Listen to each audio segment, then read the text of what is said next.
हमारे देश में लोगों को बेवकूफ़ बनाना बहुत आसान काम है, सच में बहुत आसान काम है। मैं जो इस वीडियो में बताने वाला हूँ वो तो बताऊँगा ही, लेकिन उससे पहले एक बात बताना चाहता हूँ। ये जो विश्वरूप चौधरी हैं, ये आने वाले टाइम के बहुत बड़े आदमी होने वाले हैं, मेरा यकीन मानिए। और ऐसे ही लोग आगे चल के राम रहीम होते हैं, राम रहीम जैसे होते हैं, और लोग इनको भगवान मानने लगते हैं, लोग इनकी पूजा करने लगते हैं। असल में ये लोग ऐसा सेंटिमेंटल गेम खेलते हैं, ये ऐसे दुखती नफ्स पे लोगों के हाथ रखते हैं कि लोग इन पर आंख बंद करके विश्वास करने लगते हैं। बिना तथ्य को जाने, बिना सच्चाई को खंगाले लोग इन पे अंधाधुंध विश्वास करते हैं कि हाँ ये सच कह रहे हैं। इस बार ये कह रहे हैं कि गायों की हत्या करके कोविड की वैक्सीन को तैयार किया गया है। इनका दावा है कि 2,40,00,000 गायों की हत्या करके कोविड की वैक्सीन को तैयार किया गया है। अब ऐसे दावे और ऐसी जानकारी इनके पास कहाँ से आती है ये तो हमें भी नहीं मालूम, लेकिन इस पूरे मामले की गहराई क्या है आइए इस वीडियो में जानते हैं। ICMR और भारत बायोटेक रिसर्च पेपर के अनुसार जो कोविड-19 का वैक्सीन है उसमें एक इंग्रेडिएंट पाया जाता है जिसका नाम है कैटल ब्लड सीरम, यानी कि नए जन्मे हुए बछड़े का ब्लड सीरम। रुकिए, पहले पूरी बात सुन लीजिए फिर किसी निष्कर्ष पे पहुंचिएगा। कोविड-19 का वैक्सीन इकलौता नहीं है जिसमें इस इंग्रेडिएंट का यूज किया जाता है, और भी बहुत से वैक्सीन है जिसमें इसका यूज किया जाता है। और तो और फार्मा के फील्ड में कैटल ब्लड सीरम का और भी बहुत सा यूज है। बछड़े का ब्लड सीरम बायोलॉजिकल रिसर्च में बहुत वाइटल रोल प्ले करता है। आमतौर पर कैटल ब्लड सीरम विदेशों से ही भारत में इंपोर्ट किया जाता है। थोड़ा सा हम आपको सीरम के बारे में बता देते हैं। सीरम हमारे ब्लड का ही एक हिस्सा होता है। सीरम को हम प्लाज्मा की तरह सेंट्रीफ्यूगेशन के थ्रू ब्लड से सेपरेट कर सकते हैं। सीरम येलो कलर का होता है। अब ऐसा नहीं है कि कैटल ब्लड सीरम का कोई अल्टरनेटिव नहीं है, कुछ आर्टिफिशियल रिप्लेसमेंट्स अभी भी अवेलेबल हैं, लेकिन कैटल ब्लड सीरम का सफिशिएंट अवेलेबिलिटी और विदेशों से इसकी ईजिली इम्पोर्टेबिलिटी इसको किसी भी वैक्सीन को प्रिपेयर करने के लिए बहुत इंपॉर्टेंट बनाती हैं। अब मेन क्वेश्चन कि क्या वैक्सीन बनाने के लिए गायों की हत्या की जा रही है, तो इसका सीधा सीधा जवाब है कि नहीं, वैक्सीन बनाने के लिए गायों की हत्या नहीं की जा रही है।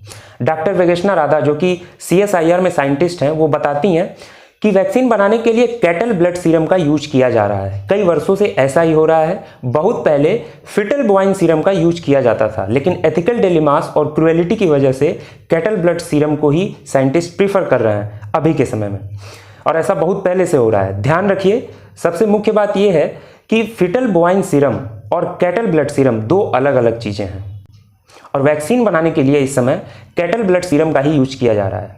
ये मैं नहीं कह रहा हूं, खुद CSIR के साइंटिस्ट बता रही हैं। आप खुद जाके इस आर्टिकल में वेरीफाई कर सकते हैं, मैंने इसका लिंक डिस्क्रिप्शन में दे दिया है। इस ब्लड को कलेक्ट करने के लिए बछड़े के जन्म के 3 दिन बाद से 10वें दिन के बीच में ब्लड निकाला जा सकता है, यानी कि जन्म के 3 दिन बाद ब्लड निकाला जाता है। विश्वरूप जी बता रहे थे अपने वीडियो में कि तुरंत ही गाय को मारकर और उसके बछड़े से, उसके हार्ट से ब्लड निकाला जाता है। मतलब कुछ भी। डॉक्टर वी राधा ये भी बताती हैं कि कैटल ब्लड सीरम बहुत हेल्पफुल होता है एंटीबॉडीज को डेवलप करने में। कैटल ब्लड सीरम बहुत आसानी से मिल सकता है एज कम्पेयर टू किसी अदर एनिमल का ब्लड सीरम, क्योंकि दुनिया में कैटल फॉर्म्स की संख्या बहुत ज़्यादा है। ऑस्ट्रेलिया, न्यूजीलैंड और US जैसे देशों में तो और भी ज़्यादा है, इसलिए ज़्यादातर ब्लड सीरम विदेशों से ही इंडिया में इम्पोर्ट होता है। अगर आंकड़ों की बात करें तो 2019-20 में लगभग 2 करोड़ का कैटल ब्लड सीरम इंडिया में इम्पोर्ट किया गया था। एक इम्पॉर्टेंट बात और, कैटल सीरम किसी भी बीफ इंडस्ट्री का एक बाई प्रोडक्ट होता है। अब बताइए गाय कहाँ मारी जा रही है? विश्वरूप जी बता रहे हैं कि 2,40,00,000 गायों की हत्या करके वैक्सीन बनाया जाता है। मतलब ऐसी जानकारी वो कहाँ से लाते हैं और कहाँ से लोगों को बताते हैं और कहाँ से लोगों को मोटिवेट कर रहे हैं कि वैक्सीन मत लगवाइए।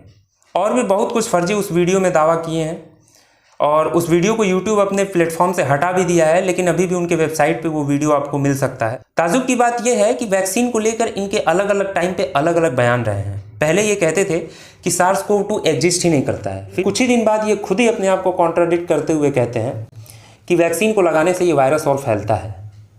फिर दूसरी बात ये कहते हैं कि KK अग्रवाल जी को जो डेथ हुआ है वो वैक्सीन को लगाने से ही हुआ है। अब मैं आपको एक बात बताता हूँ, वैसे तो अगले वीडियो में हम KK अग्रवाल जी के बारे में बहुत डिटेल में बात करेंगे, लेकिन इस वीडियो में बस इतना जान लीजिए कि जो वैक्सीन है वो सिर्फ 82% एफिकेसी होती है उसकी। और तीसरा इनका दावा यही है कि वैक्सीन बनाने के लिए इतनी गायों की हत्या की जा रही है, इसलिए आप वैक्सीन मत लगवाइए। तो आप खुद डिसाइड कर लीजिए आपको क्या करना है। और हाँ, हो सकता है आप लोगों में से कुछ लोगों को ये लगता हो कि वैक्सीन तो गाय के खून से बना हुआ है, वो कैसे कोई लगवा सकता है।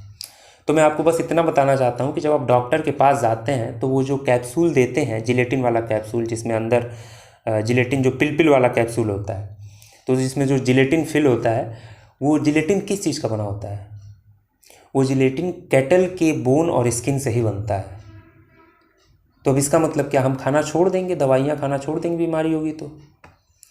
मैं खुद वेजिटेरियन हूँ, लेकिन अगर कभी ऐसा होता है तो दवाई खानी पड़ती है, दवाई तो सभी खाते हैं। तो अब ऐसे टाइम पे कोई ये कहे कि नहीं इसमें गाय का खून है इसलिए मैं नहीं लगवाऊंगा, तो अब पता नहीं, भगवान ही जाने। और दूसरी चीज़ ये कि ये जो आर्टिकल है, जैसे आर्टिकल में ये पूरी चीज़ लिखी है जिलेटिन के बारे में, आप खुद जाके इसमें डिटेल में पढ़ सकते हैं, मैंने डिस्क्रिप्शन में इसका लिंक दिया हुआ है। अब वापस अपने टॉपिक पर आते हैं। तो विश्वरूप जी हर दिन एक नया कॉन्सेप्ट लाते हैं और उस कॉन्सेप्ट के थ्रू लोगों के बीच में अफवाह फैलाते हैं। मैं एक चीज़ मानूंगा, उनके अंदर एक टैलेंट तो बहुत अच्छा है, लोगों का विश्वास जीतने का तरीका। वो किसी भी तरह से लोगों का विश्वास बहुत आसानी से जीत सकते हैं। एग्जाम्पल के तौर पे आप मेरे वीडियोस के लाइक और डिसलाइक देख सकते हैं, किस तरीके से उनके फॉलोअर्स कितने तगड़े वाले हैं। जिन लोगों तक उनका वीडियो पहुंचता है, उनका तर्क पहुंचता है, उनका प्रोपोगेंडा पहुंचता है, उन लोगों के 1/4 हिस्से तक के लोगों को भी उसकी सच्चाई नहीं पहुंचती है। उसकी सच्चाई क्या है वो नहीं जान पाते हैं। उन लोगों के 1/4 लोगों तक भी हमारा वीडियो या हमारे जैसे लोगों का वीडियो नहीं पहुंच पाता। हमारे जैसे लोग वीडियो सिर्फ बनाते हैं, लेकिन मैं गारंटी दे रहा हूं कि ये एक दिन ऐसा आएगा कि जब ये लोग बहुत बड़े हो जाएंगे, तब इन लोगों का पॉलिटिकल अप्रोच एकदम तगड़ा हो जाएगा। पॉलिटिकल लीडर्स इनसे व्यू लेंगे कि हाँ इस तरीके से होना चाहिए। बाकी आश्रम तो आप देखे ही हैं। और हमारे जैसे लोग सिर्फ वीडियो बनाते रहेंगे, तब के समय में बस ये बताने के लिए रहेगा कि मैंने जैसे लोग कोई बताया था, तो ख़त्म हो जाएगी बात वहीं। लेकिन आप ही लोगों में से कुछ लोग होते हैं जो लोग वीडियो को देखने के बाद तथ्य खंगालते हैं, सच को जानने की कोशिश करते हैं, लेकिन जब तक वो जानना चाहते हैं तब तक उनका प्रोपोगेंडा फैल चुका होता है। जिन लोगों को अभी भी लग रहा है कि मैं गलत बोल रहा हूँ, तो दोस्त आप मोदी जी को देख रहे हो ना, उनकी सच्चाई पता चल रही है ना। वैसे ही जब तक इनकी सच्चाई आपको पता चलेगी तब तक बहुत देर हो चुकी होगी, तब तक आपके हाथ में कुछ नहीं रहेगा, तब तक राम रहीम जैसा एक बाहुबली तैयार हो चुका होगा। बाकी इस वीडियो में इतना ही। मैं नेक्स्ट वीडियोज़ में बहुत से सवालों के आपके जवाब दूंगा जो आपने पिछले वीडियोज़ के कमेंट बॉक्स में पूछे हैं। इस वीडियो में आप हमसे सवाल पूछ सकते हैं। बाकी बहुत बहुत धन्यवाद।